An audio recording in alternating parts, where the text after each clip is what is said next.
UPI use करो, phone निकालो, payment हो गया, ₹0 चार्जेस।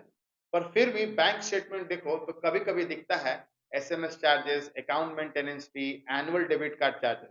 सवाल सिंपल है, अगर फ्री यूपीआई है तो बैंक पैसा क्यों काट रहे हैं? आज हम इस कंफ्यूजन को इमोशन से नहीं, सिस्टम और लॉजिक के साथ डिकोड करेंगे। ये है डिकोडिंग इंडिया 360।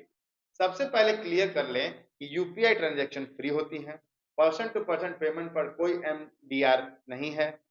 गवर्नमेंट ने मर्चेंट पर भी एमडीआर जीरो किया है, मतलब यूपीआई का कोई यूज करने के लिए बैंक आपसे डायरेक्ट चार्ज नहीं ले सकता है, तो फिर पैसा कट क्यों रहा है? सच ये है यूपीआई चलाना फ्री है, पर यूपीआई चलाना फ्री नहीं पड़ता। बैंक को लगता है server cost, cyber security, customer support, infrastructure maintenance.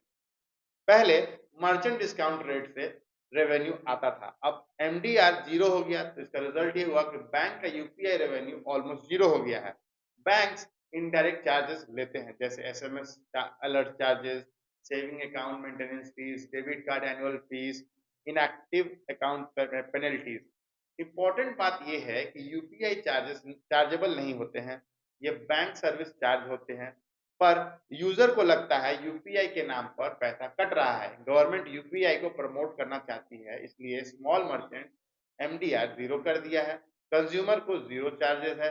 पर लॉन्ग टर्म में बैंक अनस्टेबिलिटी का सवाल उठ रहा है, इसलिए कभी कभी न्यूज आती है कि यूपीआई पर चार्ज लग सकती है। रियलिटी ये है कि अभी कोई डायरेक्ट यूपीआई चार्जेस नहीं है, पर डिबेट चल रही है।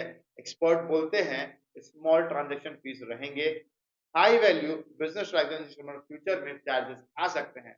गवर्नमेंट का स्टांस बहुत क्लियर है, वो डिजिटल पेमेंट को डिस्करेज नहीं करना चाहती है, इसलिए यूपीआई फ्री है। पर बैंक का कॉस्ट चैलेंज रियल है। असली प्रॉब्लम यह है कि चार्जेस का क्लियर कम्युनिकेशन नहीं है। बैंक कम कॉम्प्लेक्सेस होते हैं, यूजर अवेयरनेस कम है, इसलिए लोग बोलते हैं यूपीआई फ्री बोल के पैसा काट रहे हैं, पर रियलिटी थोड़ी डिफरेंट है। तो सच ये है कि यूपीआई ट्रांजैक्शन फ्री है, पर बैंक अपनी सर्विस फ्री में नहीं चला सकती है।